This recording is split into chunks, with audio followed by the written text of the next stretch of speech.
Welcome back to Conflicts of Interest. This is episode 603, and today is May 29th, 2024. I'm the host of the show, Kyle Anzalone. We got quite a bit of news to get through on today's show, but first I want to preview what we got going on the rest of the week. Thursday's show will be Dave DeCamp returning, and we're going to just talk about the developments over the past 2 to 3 weeks. And I really just want to hear some of Dave's thoughts on what's been happening in the world, particularly in Gaza, and the lack of change in Biden's foreign policy despite the ongoing and piling up failures. And then also on Friday, Connor Freeman, co-host, will be returning to the show.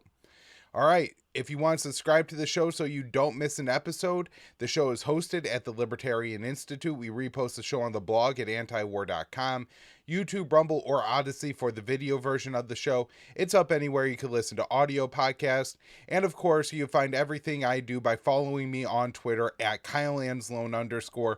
We've really been picking up a lot of traction on Twitter, not necessarily with the shares or retweets, but more and more followers. In the past 2 months, I've added 2,000 followers, and I'm up over 6,000 now. So if you're not following me already, head on over to Twitter and do that.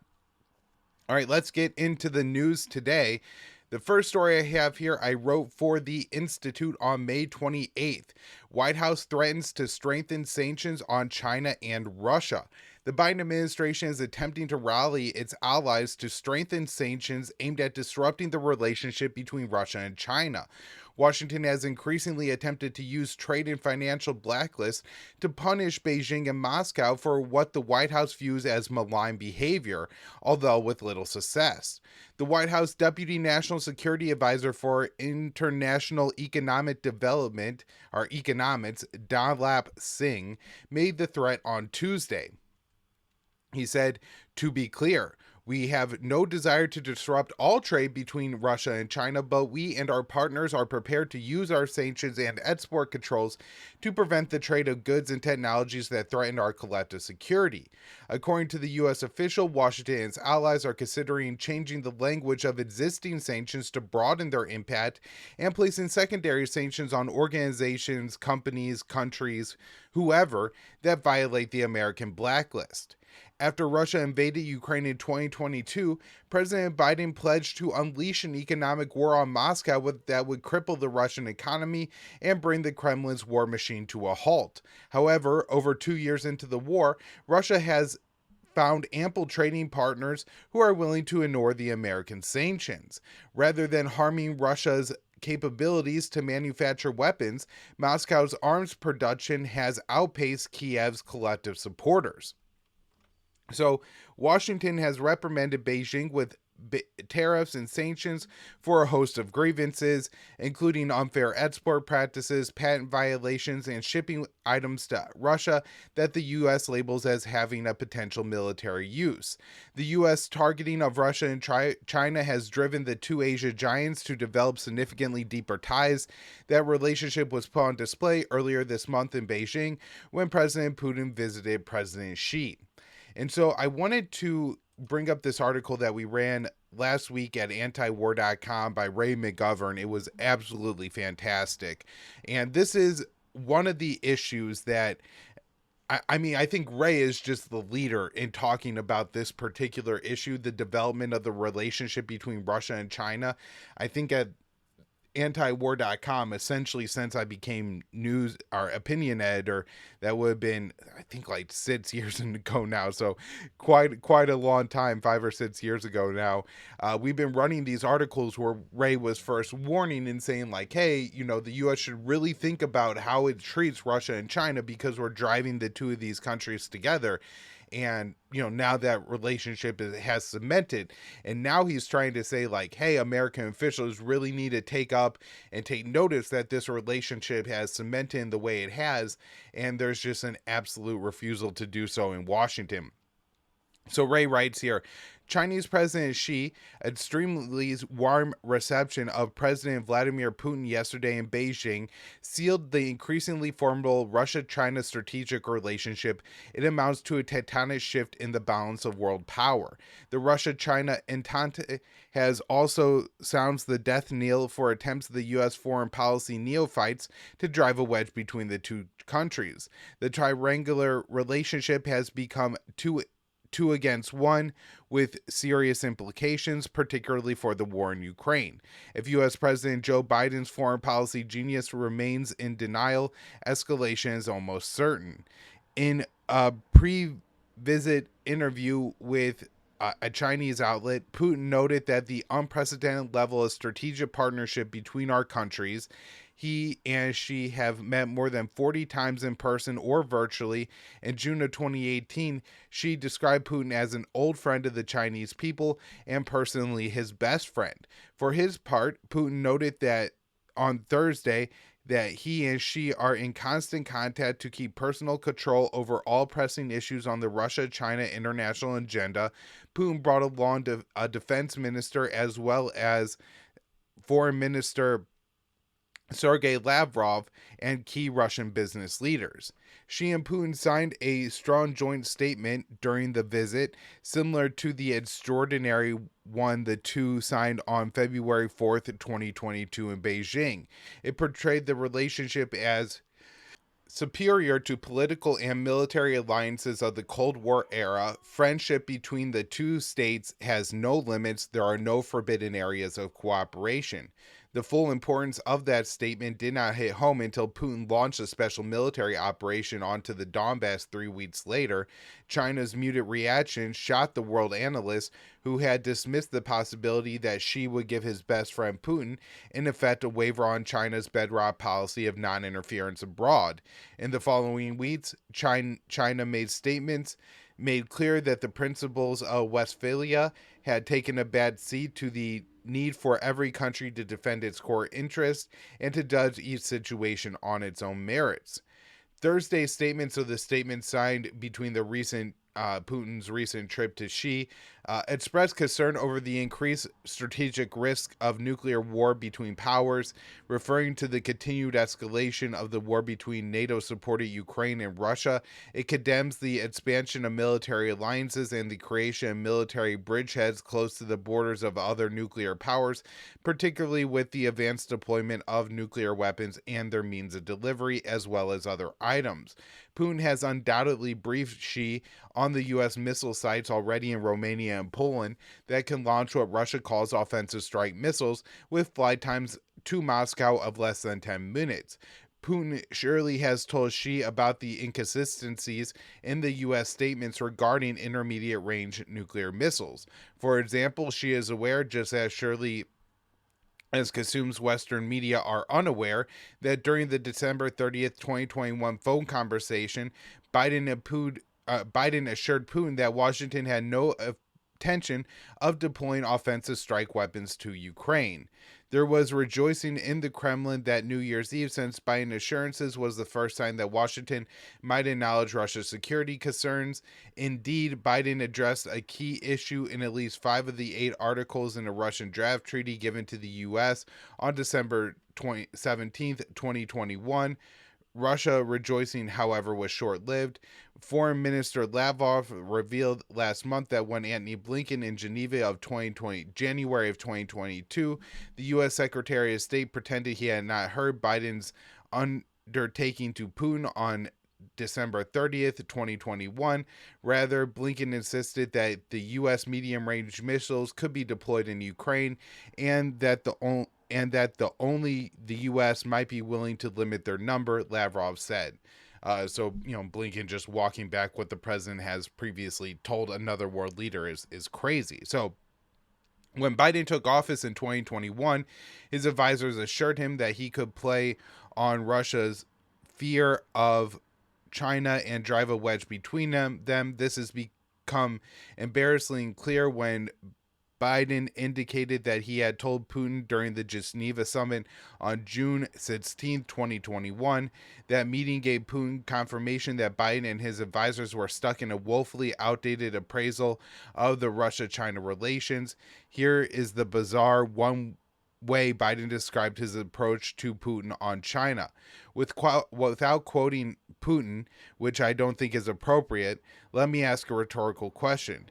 You got a multi-thousand-mile border with China. China is seeking the most powerful economy in the world and the largest and most powerful military in the world. So Biden really thought that Putin meant that this meant to Putin that Russia had to view China as the main threat. At the airport after the summit, Biden's aides did their best to whisk him onto the plane, but failed to stop him from sharing more wisdom on China. Russia is a very, very difficult spot right now. They're being squeezed by China. After these remarks, Putin and Xi spent the rest of 2021 trying to disabuse Biden of the China squeeze on Russia. It was not a squeeze, but rather a fraternal embrace. This mutual effort culminated in Xi-Putin virtual summit on December 15th of that year. The video of the first minutes of their conversation was picked up by the New York Times, as well as others. Still, most commentators didn't seem to understand the significance. Putin said to Xi, "Dear friend, dear President Xi, next February, I expect we can finally meet in person in Beijing as we agreed. We will hold talks, then participate in the opening ceremony of the Winter Olympic Games. I am grateful for your invitation to attend this landmark event." And then she said to Putin, "Dear President Putin, my old friend, it is my pleasure to meet you at the end of this year by video, the second time this year, our 37th meeting since 2013. You have hailed Russia-China relations as a model in international collaboration in the 21st century, strongly supporting China's position on safeguarding its core interests and firmly opposed to attempts to drive a wedge between our two countries. I highly appreciate it." Is Biden still unaware of this? Have his advisors not told him that Russia and China have never been closer? What amounts to a virtual military alliance? And so it really doesn't seem that there is an understanding there. And again, great article by Ray McGovern that I was very happy that we are able to run at antiwar.com. All right, next up here, this one from Dave DeCamp. Putin warns of major consequences if Ukraine strikes Russian territory with NATO missiles. So the Russian President Vladimir Putin on Tuesday warned Western countries against allowing Ukraine to use long-range NATO missiles in strikes on Russian territory. Putin pointed to comments from NATO Secretary General Jens Stoltenberg, who recently suggested that NATO members should lift restrictions on Ukraine's use of their weapons. This constant escalation can lead to serious consequences. If these serious consequences occur in Europe, how will the U.S. behave? Bearing in mind our parity in the field of strategic weapons, hard to say. Do they want global conflict? And Putin made these remarks during a visit to Uzbekistan. The Russian leader said that long-range strike weapons would require NATO support and that it would take highly qualified specialists from the West to do targeting.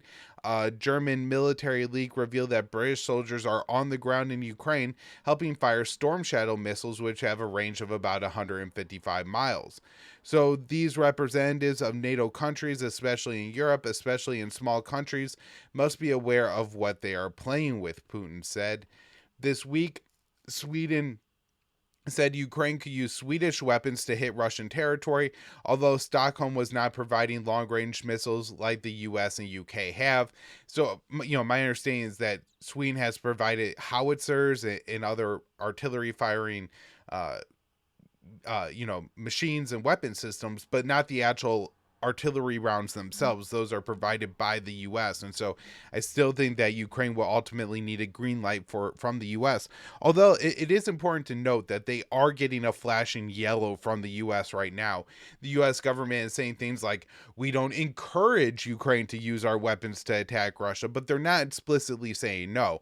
I think the hangup is what Putin has talked about here, which is Ukraine probably explicitly needs U.S. assistance to actually effectively use these weapons against Russian targets, and they're not getting that at this point. So when the U.S. is talking about really giving Ukraine a green light to fire these American-made weapons on Russian territory. I think what they're talking about is not just giving the green light, but giving the assistance that Ukraine needs to actually successfully hit Russian targets.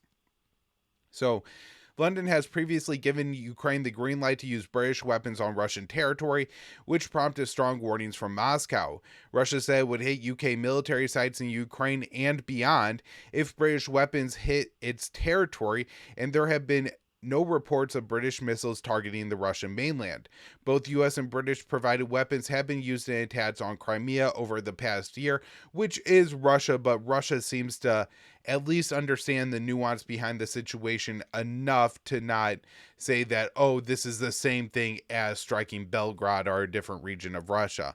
The calls to allow Ukraine to strike Russian territory with NATO weapons have increased since Russia launched its offensive in Kharkiv, which Putin said was a response to Ukrainian attacks on Russia's Belgrade Oblast.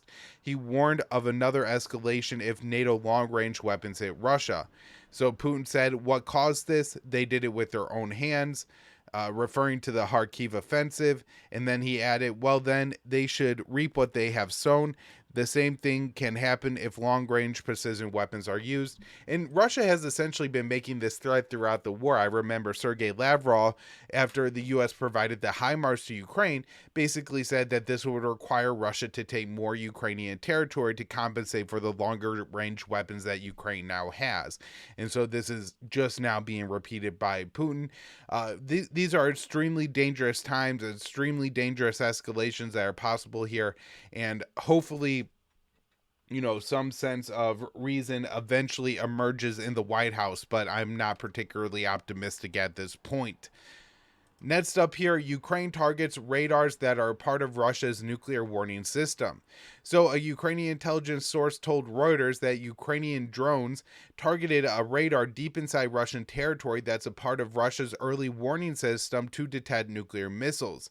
The incident marks the second time within weeks that Ukrainian officials responded to attacks on, or reported attacks on Russia's nuclear warning system known as Verizon M radars.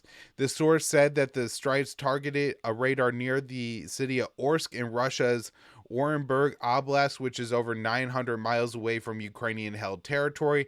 The source didn't say if there was any damage, and Russia media reported the drone was downed in the region and that no civilian infrastructure was hit. On May 22nd, a Ukrainian drone targeted a radar station in Russia's Krasnodar Oblast. At the radar station about 300 miles from Ukrainian-controlled territory, the U.S. state-funded RFE/RL reported there was damage to the radar site, citing satellite images, although Reuters said they could not verify the imagery. While the Russian radars can track missiles fired by Ukraine, their primary function is the early warning system to detect international intercontinental ballistic missiles to determine if Russia is coming under nuclear attack. Ukraine targeting of these systems could lead to a major response from Russia or potentially a miscalculation, as the attempts come at a time of unprecedented nuclear tensions between Washington and Moscow. The Telegraph reported that the attack on the radar in Krasnodar sparked alarm in the West. The report quoted Thord R. Iverson, a Norwegian military analyst, who said it was not particularly a good idea, especially in the times of tension, and that it was in everyone's best interest that Russia's ballistic warning system works well. And so I wonder why Ukraine is attacking here. And of course, big questions are, is the U.S. involved in this at all? All right, huge story here. U.S. says Rafah massacre won't change support for Israel. So the Biden administration made clear on Tuesday that the Israeli bombing of tent camps in Rafah that killed 45 displaced Palestinians, including many women and children, would not change U.S. support for Israel. Both the White House and the State Department claimed Israeli operations in Rafah are not full-scale assault, and that the U.S. claims it would oppose even as Israeli tanks push further into the city, and the UN says around 1 million Palestinians have fled Rafah. So this is White House National Security Council spokesperson John Kirby. We still don't believe that a major ground operation in Rafah is warranted.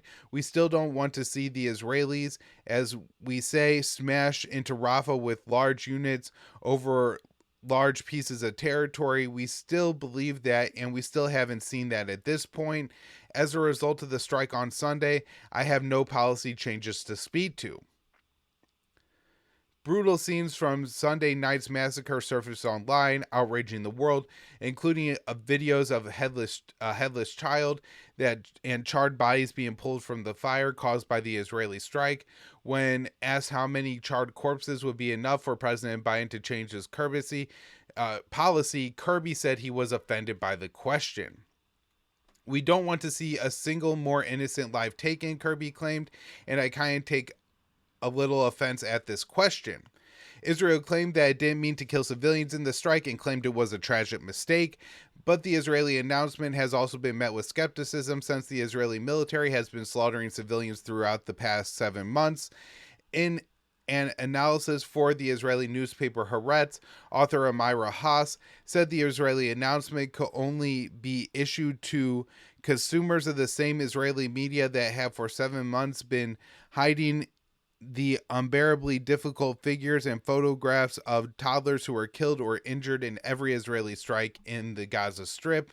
The U.S. has backed Israel's claims about the strike, including that it killed 2 Hamas officials responsible for activity in the West Bank.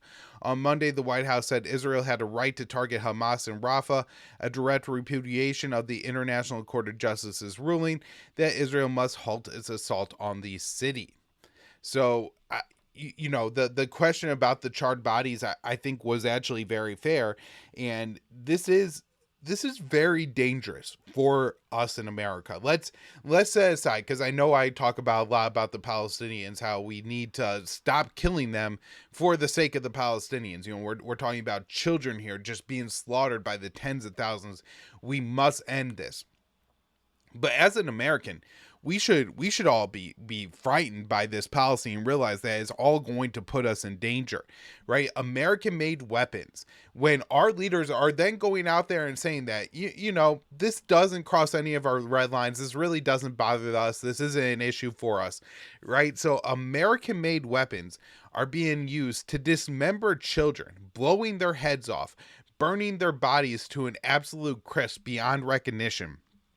And the world is going to hate Israel for that because Israel is ultimately responsible. However, the U.S. has enabled Israel to do all this, and everybody realizes that it would not have gone this far if it wasn't for the Americans. Gaza is littered with pieces of bombs and fragments of bombs that say made in the USA. The people won't forget that. And not just the Palestinians and not just the Muslims, but people all over the world will not forget this.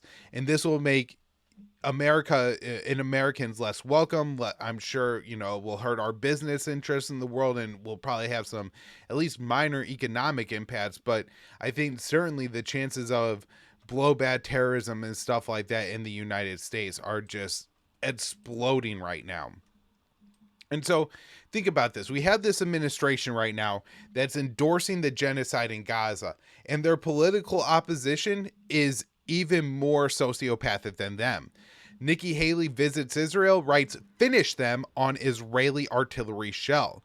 So former Republican presidential candidate Nikki Haley wrote, quote, "Finish them" on an Israeli artillery shell during a visit to Israel to show her staunch support for the Israeli slaughter of Palestinians in Gaza and the Israeli bombing campaign in southern Lebanon.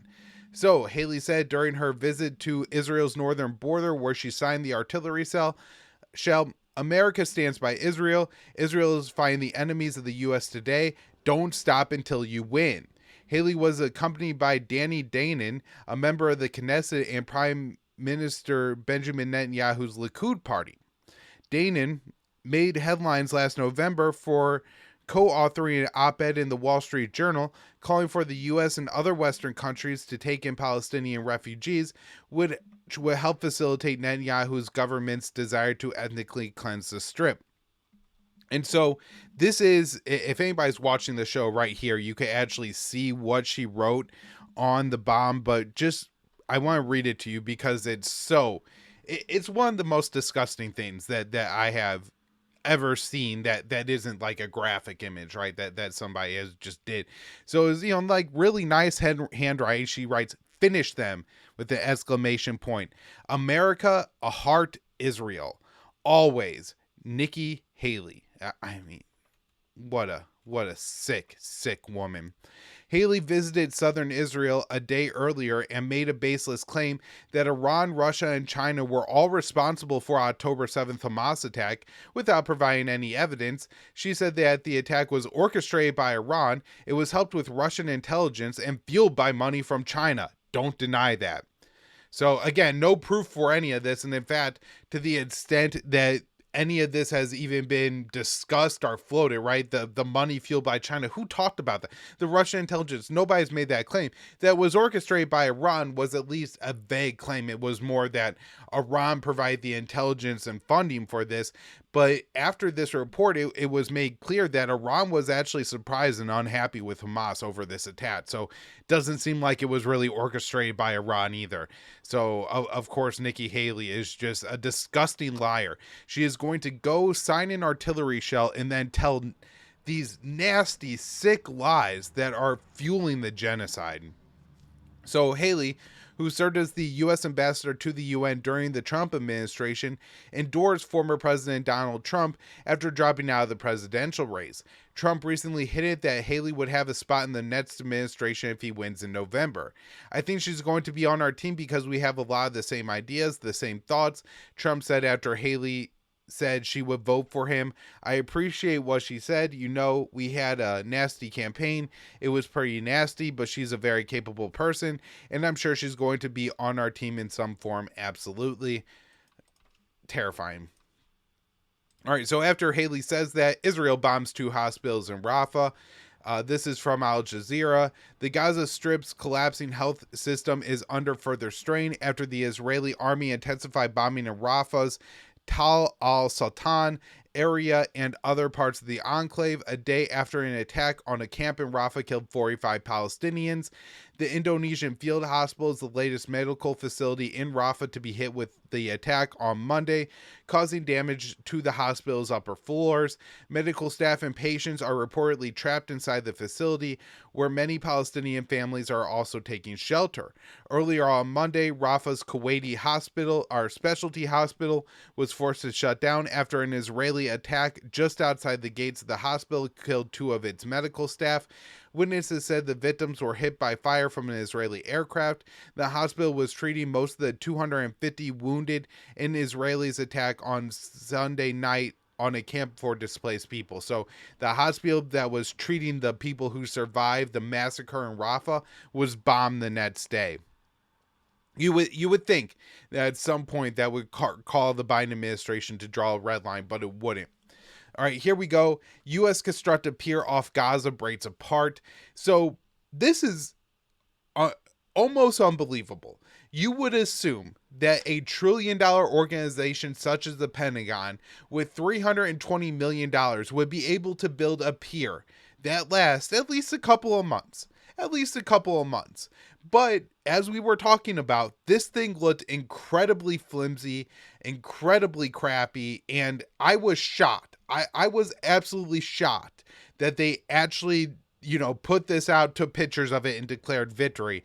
Well, it turned out to be just as poorly constructed as I believed at the time. And look, I don't have any special expertise in, maritime construction or anything like that. So I thought, Kyle, maybe you're wrong. Maybe you're misunderstanding some of the engineering here and what they're putting together. But no, it absolutely falls apart. So the constructed pier off Gaza broke apart on Tuesday due to heavy seas, suspending aid deliveries indefinitely in the latest setback for the disastrous project that was ordered by President Biden. The Pentagon said the pier, which cost at least $320 million for the U.S. to build, was damaged and sections of it needed to be repaired. According to CNN, it will be removed from the coast of Gaza over the next 48 hours and taken to the Israeli port of Ashdod for repairs. Just a few days earlier, 4 vessels supporting the pier broke off of their moorings due to heavy seas. 2 of them washed ashore while the other 2 were able to drop anchor before that. The Pentagon said that 3 U.S. troops suffered non-combat injuries on the pier, which were also likely caused by rough seas. CNN previously reported that the pier could only be safely operated in a maximum of 3-foot waves and winds less than approximately 15 miles an hour. Heavier conditions caused the delay in first aid deliveries through the pier, which only began on May 17th. And were suspended for a few days due to distribution issues. Biden ordered the construction of the pier instead of pressuring Israel to open more land border crossings to aid deliveries, which is by far the most effective way to get humanitarian assistance into Gaza. Barely any aid has been entering the Strip since Israel captured the Rafah border crossing on May 7th. Besides being an incredibly expensive and inefficient project, the pier also risks major escalation in U.S. involvement in Israel's slaughter of Palestinians in Gaza. About 1,000 U.S. troops have been supporting the project off the coast of Gaza, putting them in range of Hamas rockets. Secretary of State Lloyd Austin acknowledged that there was a risk that the U.S. troops deployed to the pier mission could come under attack and said they would be able to shoot back. And if you think about this, if the pier's breaking apart, ships are breaking off, and there's Americans on those ships, they could end up essentially washing ashore on a beach somewhere in Gaza. All right. Israel threatened ICC in effort to prevent arrest warrant. So there's a 2-part report in The Guardian on this. I recommend checking out and reading both if you really want all the details here. But I did put together a short summary on my ads feed. So The Guardian reports the former head of Mossad, Israel's foreign intelligence agency, allegedly threatened a chief prosecutor of the International Criminal Court in a series of secret meetings in which he tried to pressure her into abandoning the war crimes investigation, The Guardian can reveal. Yossi Cohen's covert contacts with the ICC's then prosecutor, Fatou Bensouda, took place in the early years leading up to her decision to open a formal investigation into the alleged war crimes and crimes against humanity in the occupied Palestinian territories. That investigation, launched in 2021, culminated last week when her successor, Karim Khan, announced that he was seeking an arrest warrant for the Israeli Prime Minister Benjamin Netanyahu over the country's conduct in its war in Gaza. The prosecutor's decision to supply the ICC's pretrial chamber for arrest warrants for Netanyahu and his defense minister Yoav Gallant, along with 3 Israeli leaders, is the outcome Israel's military and political establishment long feared. And these threats include, saying like, we know where your family is, and making threats on her family, posting pictures or conversations that should have been not posting, but showing her pictures and conversations that were of private things. And so suggesting, we know where you and your family are. We could get to you without you even realizing. Very, very sick behavior. And of course, 100% backed by the United States. All right. So this is the last story up here today. Spain, Norway, and Ireland formally recognized Palestine as a state. So Spain, Norway, and Ireland formally recognized a Palestinian state on Tuesday, a move that doesn't change the situation on the ground for Palestinians, but is meant to pile on the international pressure on Israel. The 3 European countries joined over 140 nations that already recognize Palestine as a state. The recognition comes after Israeli Prime Minister Netanyahu has repeatedly rejected the idea of Palestinian statehood in any future scenario. The Spanish Prime Minister Pedro Sanchez said in a televised address that this is a historic decision that has a single goal, and that is to help Israelis and Palestinians achieve peace. Israeli officials are fuming over the move by the 3 EU countries. In response to Sanchez's comments, the Israeli Foreign Minister, Israel Katz, accused the Spanish leader of being complicit in inciting genocide against Jews and war crimes. The recognition means that 10 of the 27 European Union nations now recognize a Palestinian state, a position that puts them in odds with the U.S. When Spain, Norway, and Ireland first announced their plans, the Biden administration said President Biden believes a Palestinian state should be realized through direct negotiations between the parties, not through unilateral recognition. Biden claims to favor a two-state solution, but continues to bat the Netanyahu government, which is explicitly opposed to the idea, and is also giving Israel everything it needs to destroy everything that's left of Palestine to make sure there's no state or Palestinians left in Palestine to form a state. All right, everybody, that's where I'm wrapping it up for today. Again, I'll be back with Dave DeCamp tomorrow and Connor Freeman on Friday, so be sure to subscribe to the show so you don't miss those episodes. Thanks, everyone.